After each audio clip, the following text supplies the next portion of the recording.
Hello, Bronco fans and football fans alike.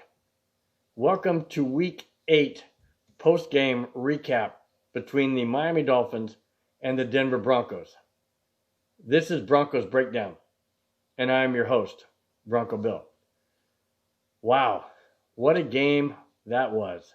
That was a game I didn't expect, especially with the way the Broncos have been playing as of late, the way Drew Lock has been playing most of the year.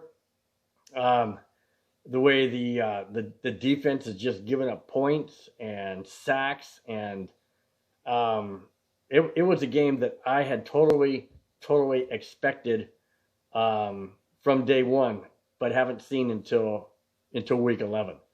Let me give you some numbers that and some points that I made in the week 11 pregame last video as to what Denver had to do and how I thought the game was going to go. And then I'll get into the numbers from the actual game. I mentioned that the Broncos needed to change things up. They needed to involve Noah Fant, Philip Lindsay, Jerry Jeudy, as well as Matt Rippon. But Matt Rippon didn't play. It was Drew Lock who played. And I also said that if Drew Lock played, that the Dolphins would win 28-17. Well, obviously, the Dolphins didn't win 28-17. In fact, the Dolphins didn't even score more than 13. So I'm glad I missed that score. Absolutely glad I missed that score. The numbers going into the game, Miami was ranked 9th on total offense and 5th on total defense. But Denver was able to do things that the Dolphins hadn't seen. Let me go into the stats now from the game itself. First off, the Dolphins came out. The Broncos kicked off. They won the toss and they deferred. They kicked off, and immediately the Broncos defense was felt. It was a 3-and-out. There were a couple overthrown passes by Tua, and the Broncos took advantage.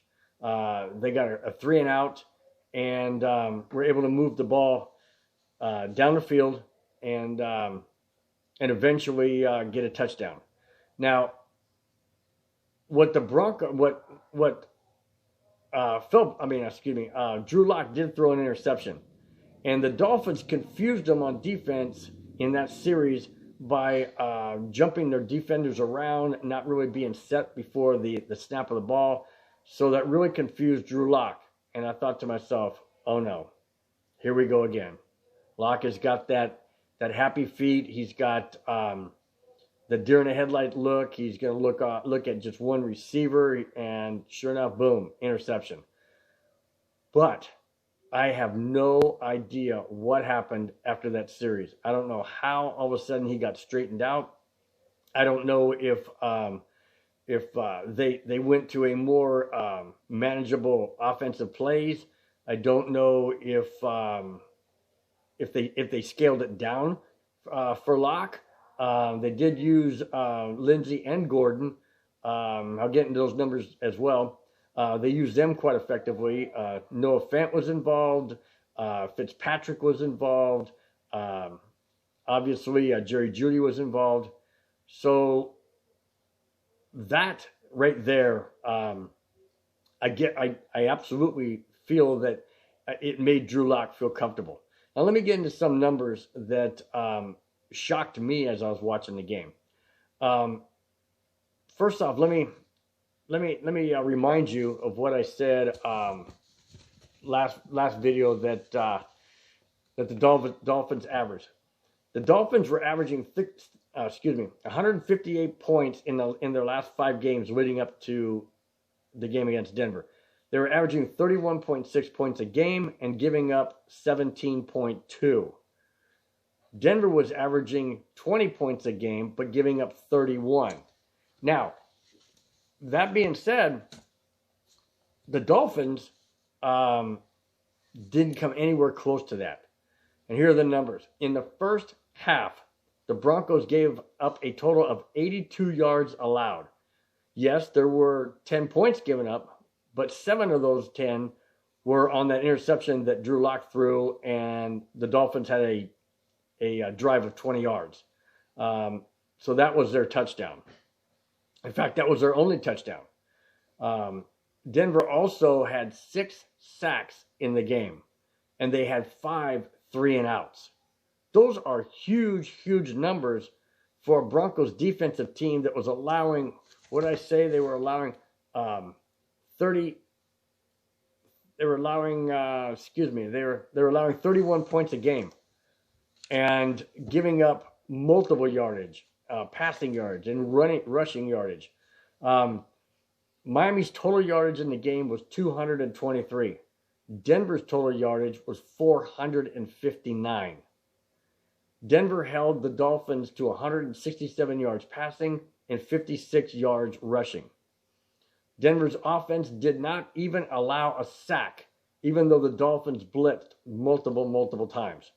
Those are huge, huge numbers from just a week ago against the Raiders, when we couldn't stop anybody, and we were turning the ball over, and we were making huge mistakes and penalties and just mental errors, but not in this game.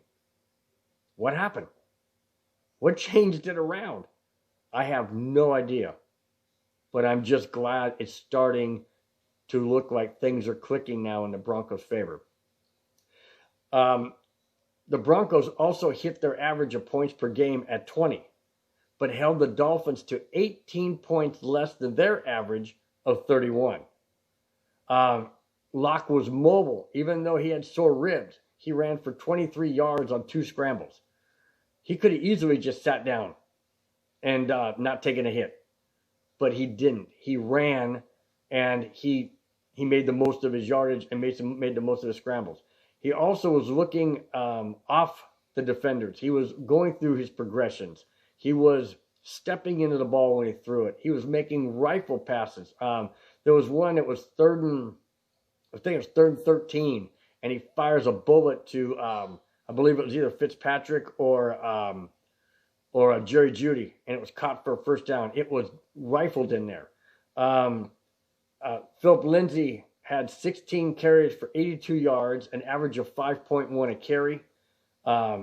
Gordon had 15 carries for 84 yards, an average of 5.6 a carry, 2 touchdowns, but he had that fumble on the 1-yard line going in, and that could have been catastrophic, except for Simmons intercepted the ball, a Fitzpatrick pass in the end zone to seal the victory with just a little over a minute to go in the game. The final score was Denver 20, Miami 13, and it was as close as the score indicated, only because of the fumble by Gordon at the 1, the interception by Locke on our own. It was our own 30-yard line. It was picked off and then ran back to the 20-yard line, a 10-yard return, and that led to the Dolphins' only touchdown. Otherwise, you give that touchdown to Lindsey. You give that touchdown to Gordon, and then the Broncos have 27. You take away the touchdown for the Dolphins, and they have 6. So it could have been 27-6, which would have been a bigger blowout. Obviously, 20-13 is not a blowout, but the way the Broncos played on offense and defense, it was definitely a game, a statement game. It was absolutely a statement game by the Broncos on offense, on defense, even special teams. All of our kickoffs were in the end zone. There was no kickoff return by the Dolphins. So the special teams was there. McManus was 2 for 2 on field goals. So all in all, I give the defense an A+ for their 6 sacks, the 13 points allowed, and the total yardage of 223.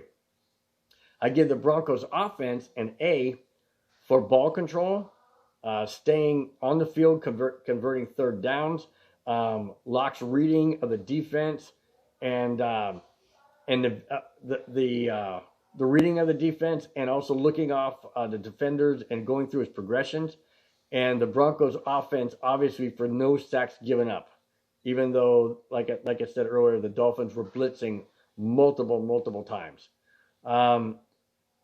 This game, I hope, is a springboard to games to come down the road. I know we got some tough games. We have the Saints coming up on Sunday, and we still have the Chiefs to play again. We still have the Raiders to play again. We still have the Chargers to play again, our own division. So we have some tough games. We also have the Buffalo Bills. So this game can be a springboard.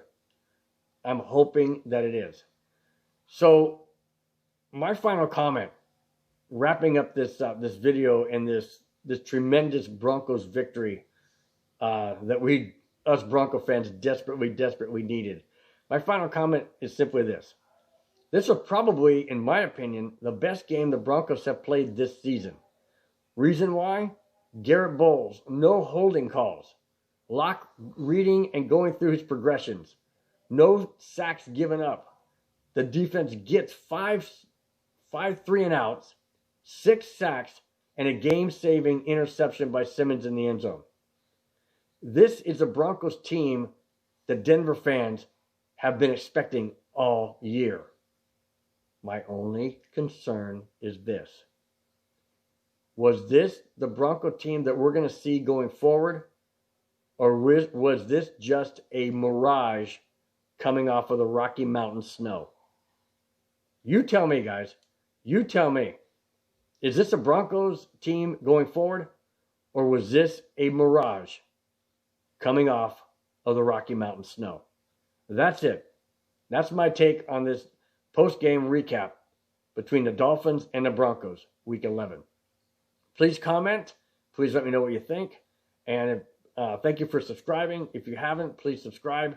And we'll talk to you on the pregame on Friday before the New Orleans Saints game. Thanks a lot, guys. Have a wonderful week. Talk to you then. Bye-bye.